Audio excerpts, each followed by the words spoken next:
আমরা সেই একই পুরনো অপসংস্কৃতির পুনরাবৃত্তি দেখতে পাচ্ছি। আপনারা জানেন 2025 সালের ডিসেম্বর মাসে রাজধানীর তেজগাঁও কলেজে ছাত্রাবাসে মাদক সেবন এবং আধিপত্য বিস্তারকে কেন্দ্র করে ছাত্রদলের দুই গ্রুপের মধ্যে রক্তক্ষয়ী সংঘর্ষের জেরে কলেজের মাধ্যমিক বিজ্ঞান বিভাগ, উচ্চ মাধ্যমিক বিজ্ঞান বিভাগের দ্বাদশ শ্রেণীর শিক্ষার্থী সাকিবুল হাসান রানাকে হত্যা করে ছাত্রদল। অথচ জুলাই অভ্যুত্থানের অন্যতম আকাঙ্ক্ষা ছিল সন্ত্রাস, হানাহানি, দলীয় লেজুর ভিত্তি মুক্ত শিক্ষাঙ্গন প্রতিষ্ঠা এবং জ্ঞান গবেষণা, মুক্ত বুদ্ধি চর্চা ও নৈতিক মূল্যবোধ বিকাশে সহায়ক নিরাপদ ক্যাম্পাস বিনির্মাণ করা। কিন্তু জুলাই অভ্যুত্থানের সেই আকাঙ্ক্ষাকে বিসর্জন দিয়ে অতীতে সংগঠিত সন্ত্রাসী কর্মকাণ্ডের কালো ইতিহাস থেকে ন্যূনতম শিক্ষা না নিয়ে সরকার, দলীয় সংগঠন, ছাত্রদল বর্তমানে শিক্ষাঙ্গনে আবারও বর্বরচিত সহিংসতার পুনরাবৃত্তি ঘটাচ্ছে। শুধু তাই নয়, গত 10 জুন নোয়াখালীর সেনবাগে মসজিদের সামনে মাদক বিক্রির প্রতিবাদ করায় স্থানীয় শহীদ জিয়া স্মৃতি সংসদের সভাপতি এবং বিএনপি কর্মী রশিদ ও মাদক কারবারি হারুন গঙ্গের বর্বরচিত হামলায় আরাফাত হোসেন ফাহিম নামে এক এসএসসি পরীক্ষার্থী নিহত হয়। সেই ঘটনায় আরও 4 জন গুরুতর আহত হয়।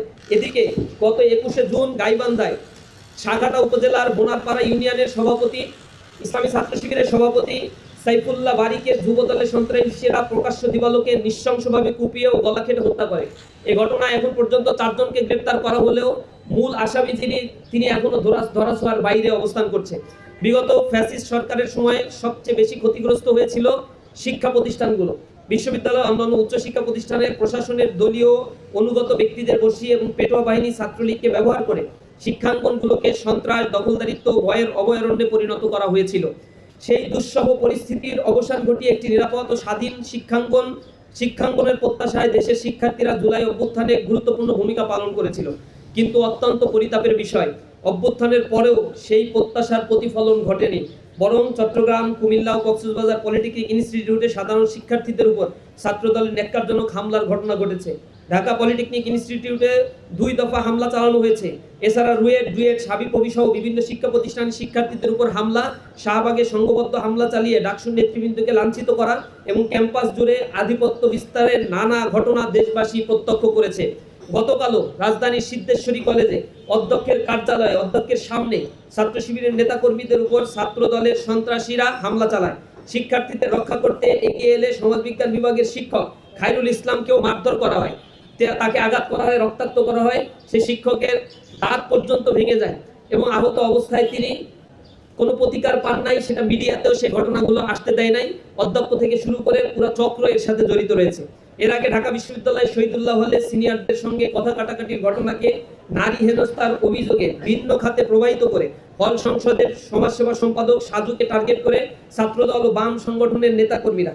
গত পরশু গভীর রাতে সাজুর কক্ষের সামনে ছাত্রদলের নেতাকর্মীদের সংঘবদ্ধ উপস্থিতির সিসিটিভি ফুটেজ প্রমাণ করে শিক্ষাঙ্গনে আবারও আবরার ফাহাদের মতো মর্মান্তিক ঘটনার পুনরাবৃত্তি ঘটাতে চায় তারা।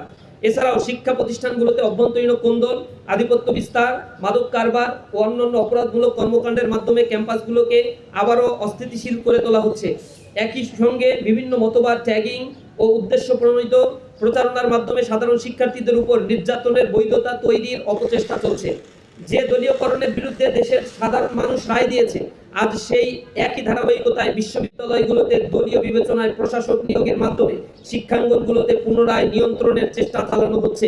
ইসলামী ছাত্র শিবির দেশব্যাপী 36 দিনব্যাপী বিশেষ কর্মসূচি হাতে নিয়েছে।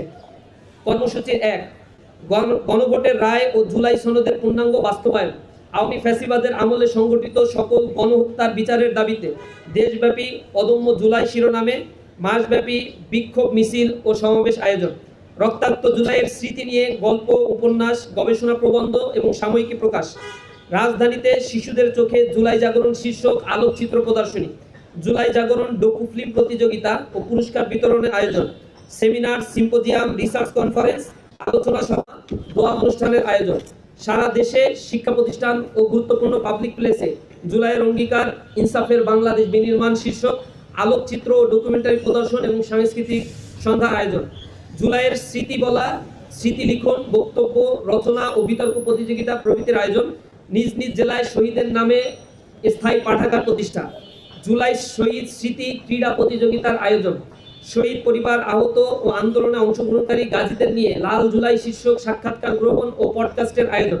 শহীদের কবর জিয়ারত, শহীদ পরিবার ও আহতদের সঙ্গে সাক্ষাৎকার এবং মতবিনিময় ও জুলাই দেশব্যাপী জুলাই গ্রাফিতি অঙ্কন।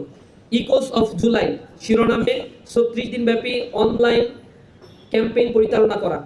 প্রিয় সাংবাদিক বন্ধুগণ, আমরা যখন জুলাইয়ের দিকে তাকাই তখন আমাদের চোখে ভেসে ওঠে আবু সাঈদ, মুগ্ধ, যাদের বুক পেতে দিয়ে তাদের এই বীরত্ব, মুগ্ধর সেই পানি লাগবে পানি বলে ছুটে চলা মানবিক সেই আহ্বান এবং 24-এর হাজারো শহীদের আত্মত্যাগ।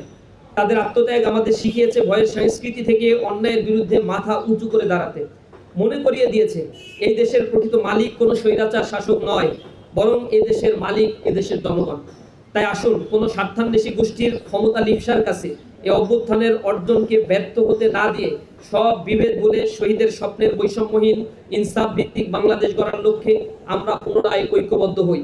সবশেষে গণহত্যার বিচার, গণভোটের রায় এবং জুলাই সনদের পূর্ণাঙ্গ বাস্তবায়নের দাবি জানিয়ে আগামী 36 দিনব্যাপী কর্মসূচি সফল করতে ইসলামী ছাত্র শিবিরের জনশক্তি, শুভাকাঙ্ক্ষী ছাত্র সমাজ এবং দেশবাসীর সার্বিক সহযোগিতা কামনা করছি।